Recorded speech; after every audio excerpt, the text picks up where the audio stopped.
Those of us who love dogs know they are loyal companions that fill a whole lot of emptiness in this world.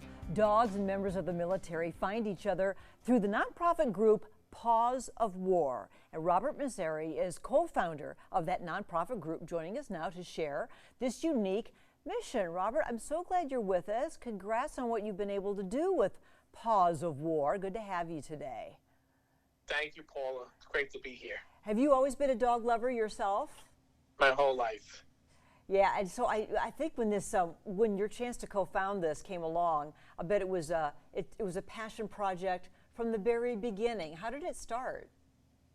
Well, it started out, believe it or not, rescuing dogs from overseas that when they first went into Afghanistan and Iraq, and soldiers were confused on how they would figure out not to leave these animals behind. Fast forward, we were talking to veterans who now came back, and we realized there was a big connection to the guys and ladies that were serving, and then the ones now retired and dealing with all kinds of issues from PTSD and traumatic brain injuries. So it became a program where we can actually train these dogs to help them with their everyday issues. Would you say that's the biggest part of what you do? I know you do other things, but that right there to help these guys and gals heal from what they've been through, is that your most important mission? That is our, we have two important missions. One is just that, placing rescue dogs with veterans suffering from a variety of different things, of course, including PTSD. The other mission is our war-torn pup program. That is where active military currently right now who are serving overseas, they fall in love with these animals, cats, dogs, and they do not want to leave them behind. It's a tough place. It's a rough place. It's a harsh environment for many of these animals. So they reach out to us, and we do everything we can to get these animals safely to America, and then we reunite them with those active military members. Oh, so neat. We're looking at the images right now, Robert, of these feeding tubes. I mean, I don't know what you got to call them exactly, but you load them up with food so these little pups and different animals can be fed out there during these harsh conditions. What a cool idea. So that actually is what we're doing in Ukraine. That's something that came up exclusively for Ukraine, which we are getting animals out as well. But that's our Ukraine mission. And we are on the ground with our people, filling those feed stations up, helping the animals that now are displaced. They're scared. They're running in the streets. They're starving.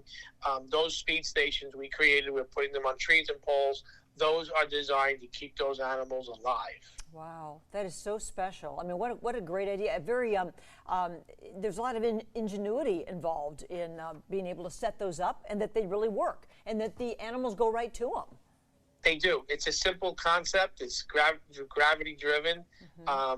We came up with the idea that how do we keep these things from not getting soil on the ground, and it's ideal. We fill them, as they need, and they work. They're keeping animals very safe, happy, and alive because they're not wandering off into dangerous areas. So it's working well. Right. So for your providing the companion animals to veterans, is this something that you're working in every state? I know you are nationwide, but is this a wide-ranging type of organization you're doing, Robert? It is. So we take our applications, and we get applications from every state, and we look at the most critical cases that we feel are urgent, that can't wait. We feel no veteran should wait 2 years for a service animal. So depending on the state and depending on the availability of an animal that can get placed, it doesn't matter what state. Wow. Well, this is Paws of War, Paws, P-A-W-S, of war.org. So, Robert, we're going to put up your info. Helping both ends of the leash. I love that slogan that you guys have, because that really does explain a love for animals and a love for our military members who fight for us in these special ways. So you can go there. This is a nonprofit charitable organization, 501c. And you also provide the companion animals. You train dogs to be service dogs. You rescue that. And if you go there, the program's provided to make a donation.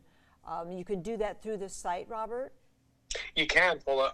They can go to pawsofwar.org and they can look at the cases we currently have pending. They can get behind an active veteran that needs a service animal. There's a lot of options. Or just get involved in any other way. Well, you're changing lives and improving lives, humans and animals as well. So, Robert, thank you for that. It was wonderful to meet you today. Thank you. Thank you, Paula. Thank you so much. Thanks.